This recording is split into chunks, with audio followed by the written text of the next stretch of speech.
Yeah, we were driving home one day and we saw this gentleman. He was just like running around and flapping his hands, and you could see he was on the phone, so you knew something was wrong. And before I even stopped the car, Kerry jumped out of the car and asked him what was going on.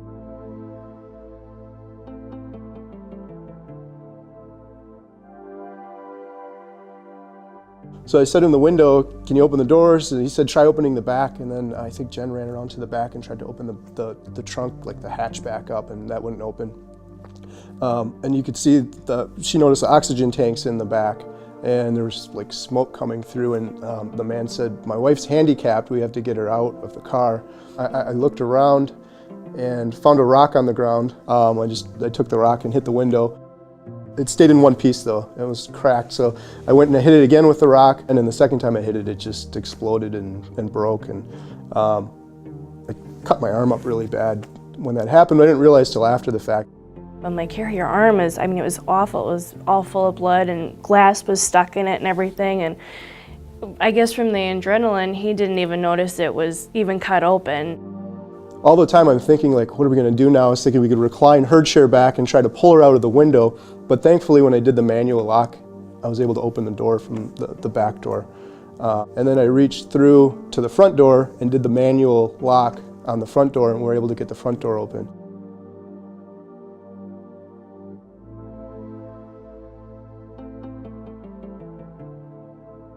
I got Shirley into the car. I used to be a CNA, so I used to take care of elderly people as well, so it was kind of nature of me to get her calmed down and see how she's doing and kind of go from there. Brendan, he was just being a good guy to stop, but we were thinking afterwards, and we were talking afterwards, like, my God, what if he didn't stop? Because other people weren't stopping and they didn't know what was going on. He just saw a car with some smoke coming out of it, and he literally went into the middle of the road, pushed the car off to the side himself, said, "Hey, pop the hood, let me take a look, it's just overheating or something." Just going out of your way to do something nice for someone, that's all he was doing, and it could be a simple thing like that. I mean, he's pushing the car out of the way, but it led into something big. I think you never know what's going to happen or what's going on, so I mean, it was a great thing he did.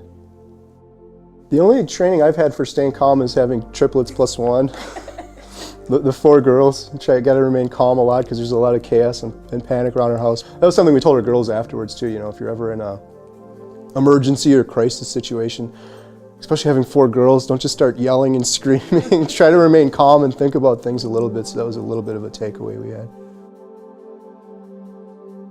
We joke around sometimes when we're driving around, we'll see a car pulled over and we're like, "Hold on, let me take a look at this. Let me make sure, okay, everything's okay, we can go now, everything's fine."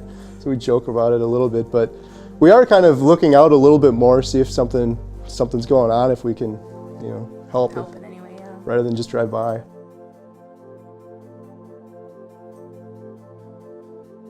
Yeah, they've been really nice. They came over, what was it, for Halloween? And dropped off a bunch of like gift baskets for our girls. Yeah, that was really sweet. It's kind of, we don't have family nearby. Shirley is kind of like the girl's grandmother a little bit. So that's the way they looked at it. I think they said something like that, and they said something like, "Can you be my grandma?" or something when we went to dinner with them. And she loved it. She was all over it. She's like, "Yeah, absolutely." So now she sends them cards and sends them things, and been really close since then.